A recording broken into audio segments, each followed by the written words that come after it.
jestem z Polski, z Krakowa i miło was poznać. What is she talking about? Że być duże i po prostu się w tym przeglądamy, że I got only the first part that you're from Poland, from Krakow, and you came to Korea, and then boom.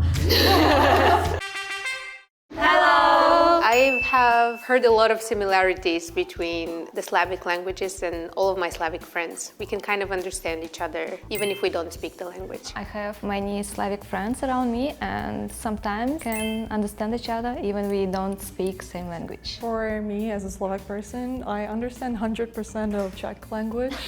And people usually also talk about how Slovak and Polish people can understand each other pretty well. And people from Belarus can understand Russian and Ukrainian. We used to understand Polish, and maybe some people still do a little bit, but I think that's it. Yeah, I would say if you kind of heard different languages throughout your life, you can kind of grasp a lot of other Slavic languages. I feel like the more geographically closer we are, more we understand each other, the further apart we are, start to struggle a bit with understanding each other. But overall, I feel like even for the Slavic countries kind of can get the gist of the topic that's being discussed. In Czechia, I would say that we understand everything.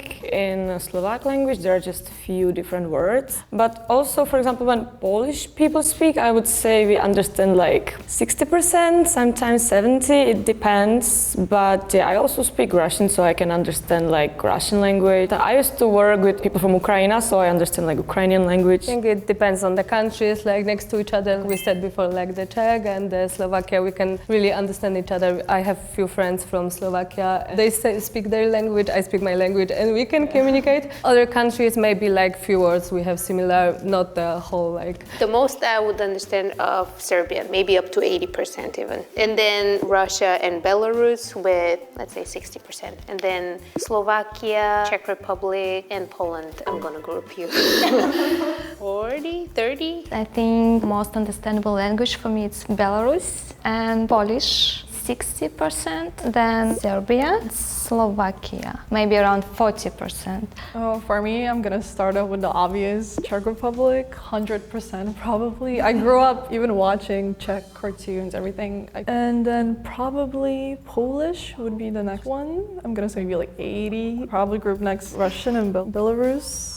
60, 70-ish, mostly because I also have a background in studying Russian before, so I think I can grasp some words more easier. And then last, I'm gonna put Bulgaria and Serbia. I'm gonna give you guys, I don't know, like 50-40% maybe? For me, it's obviously Russian because our second native language is Russian. So I understand Russian 100%. I think other countries are like less than 20%. I think Bulgaria is definitely the closest one. Probably Polish would be the furthest apart just because I feel like you kind of use different words and also pronunciation-wise it's a little bit different. And the way you write things is very confusing. I don't know, I feel like I sometimes understand Russian and then sometimes I don't understand at all. So it depends how the person speaks. Okay, so I will start with Slovak language because we understand each other for like 100%, as we said before. And I also watch podcasts in Slovak language because Slovak people are like very funny. So yeah, that's like 100%. Russian 80%, but it depends on topic.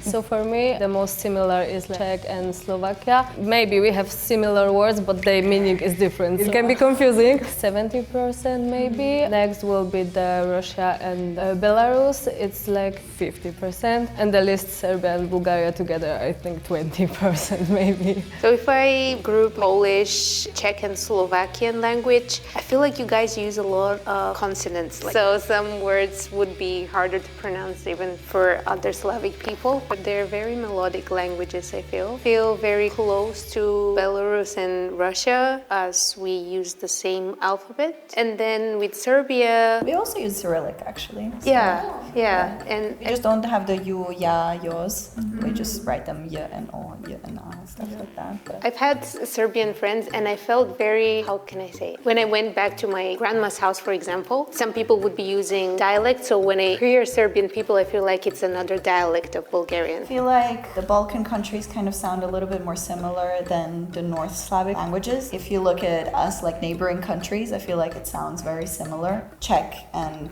Slovakia, which is also kind of neighboring, so of course they would also be much closer. I think it just geographically geographical distance and how the languages have evolved. I feel like they just sound a little bit different. I always thought that Russian sounds much softer than Serbian, for example, which is very different than how the world media portrays, for example, Russian to be like very aggressive. I'm like, Serbian's way more aggressive than Russian. Здравейте, казвам се Iliyana, от България съм и живея в Корея от 6 години. Много ми е приятно да видя всички вас.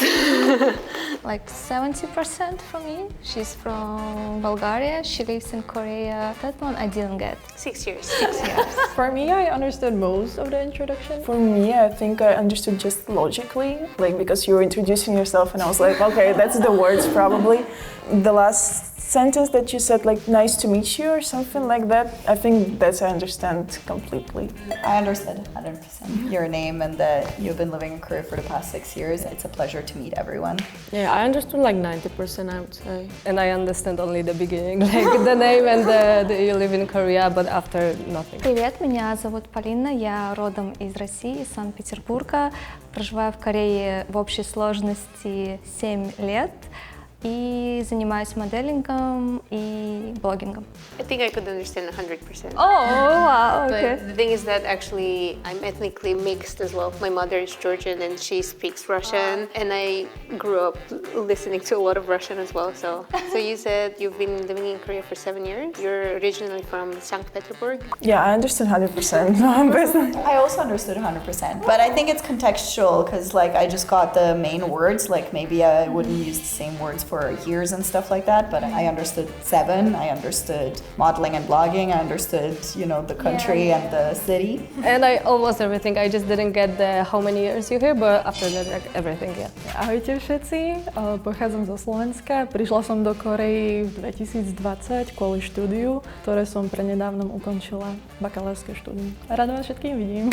I understood about 70% of what you said. Here, you came in 2020 and to study a bachelor's degree of something. Yeah, I understood that as well. Like, Yeah, for me the same. Yeah, I understood everything. Sorry, because we used to be one country, so yeah, I understood everything. Yeah, and I think I got everything too, yeah. Привет, Таня, меня зовут Фетида, я з Білорусі, з Мінська. Я приїхала у Корею 3 години назад, і я працюю моделлю. So you came to Korea 3 years ago? Yeah. Okay, I understood everything. I understood like 100%. For me, like 80-ish%. Yeah, I think I understood like 75, maybe 80. Yeah, also 80, I think. Because I speak Russian. Her language is a little different. So Slovakia, as I said, used to be one country, so of course I understand everything. But Belarus, I can understand, but it's not like fully understanding, for example, like with the Russian. Like you couldn't get at each word. Yeah. The basic words can be same. I mean, I understand what you're saying, but like there's maybe some parts which I didn't understand like fluently, so. Živim u Koreji već jedno 5-6 godina. Isto se bavim modelingom, entertainmentom, YouTubeom, svim tim nekim stvarima. Drago mi je što sam ovde sa vama. I can say I understood like 70% because I have many friends in Serbia and Kragujevac. Yeah, you've been living here for many years and you've been doing like modeling, YouTube, this kind of like entertainment stuff. How much do you guys understand? I understood like only 30%, I think. For me, most of it, I could figure out what you're saying. You've been here for 5-6 years, doing modeling, YouTube, and all that stuff. Yeah, for me, it's only that you're doing modeling and entertainment and YouTube. That's Get it, what you're saying, but it's not like I fully understand, so. Takže ahoj, jmenuji se Andrea, je mi 23. Přijela jsem do Koreji před rokem a půl. Jsem z České republiky a dělám taky modeling. Well, I got 100% of that, so. I think so far I understood you the least, actually. Oh. Same. Yeah. Cześć, jestem Zuza, jestem z Polski, z Krakowa. Przyjechałam tutaj miesiąc temu i miło was poznać. I got only the first part that you're from Poland, from Krakow, and you came to Korea and then boom. So I said I came here a month ago. Yeah, and after I just said that nice to meet you. Yeah, I understood that the least for sure.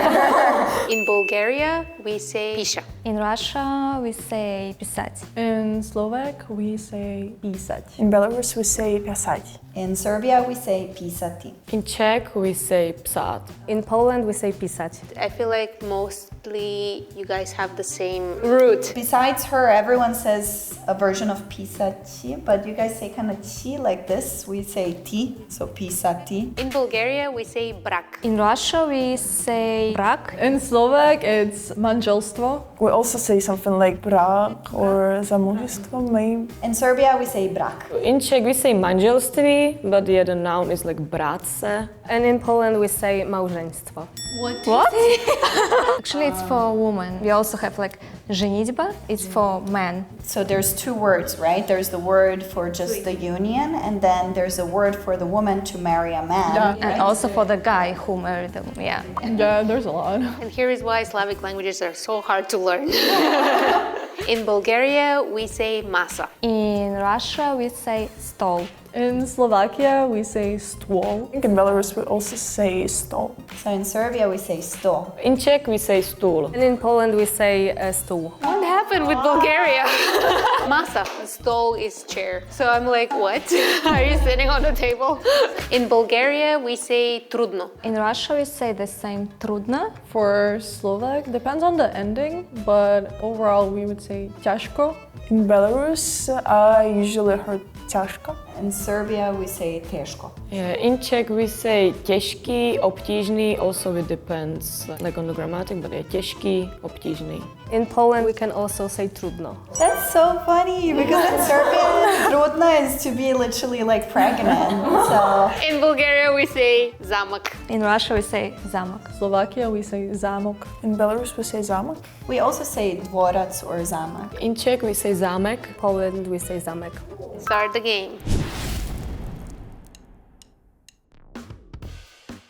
Когато навън вали, какво носиш със себе си? When do you use this? Когато днес дойдохте до студиото, с какво дойдохте навън, когато бяхте? It's something you carry on with you. Umbrella? Okay, and Is it umbrella? It is umbrella. oh wow, okay. I put umbrella because I heard dashed, which is rain in Poland. I was like, okay. Yeah, and she explained we carried it today to the studio. Because I said dăști, but if I said just the word to rain, I don't think you would have understand. Because I said vali, когато вали. Vali is to rain. I was thinking like she said something to use, that's it. Люди могут иметь это животное в качестве домашнего. Этих животных иногда можно встретить на улице. Они пьют молоко и любят есть рыбу. It's cat. Yeah! Yeah, I had nothing because żywotka is like live. You can have something in your house to live like forever, and I'm like, Životinja is also animal in Serbian, so I was like, oh, it's an animal that lives in your house, maybe. I was confused in the beginning because you said, yeah, it's a pet, an animal that you have at your home, but it can be a cat or a dog. Takže tento hmyz v podstate vieme stretnúť napríklad v botanickej záhrade alebo v lese, má rôzne farby. Vyvinie sa vlastne z iného tvora na iný tvor. What? Myslím si, že väčšina ľudí si myslí, že je to veľmi krásne zviera, krásny hmyz, keď sa na to pozerá. Me too. I first thought it was rose. That was my first guess. Yeah, it's a butterfly. But That's it's a butterfly. correct. I thought you were saying that like it's pink in color. I explained it can vary in colors. And people think it's a beautiful animal. That I understood. That's the only part that I understood. And I heard afterwards that it has wings. But before that, I thought you were saying it's pretty and that it smells good. But it's not. You don't say it smells good. Вельми маленькое животное, маленькая живилка, животное. У него есть длинные ушки, и он ест морковку, и он вельми пушистый. yeah, I know it's animal, but which one? I have no idea. Is it rabbit? It's rabbit. Yeah, nice. The thing is that when she says it slowly, I can grasp what word it is, but when it's in a sentence, then it's like, what is she talking about? Ovo je predmet kada ne želiš da sunce blista u kuću, tada koristiš taj predmet da zatamniš kuću. What?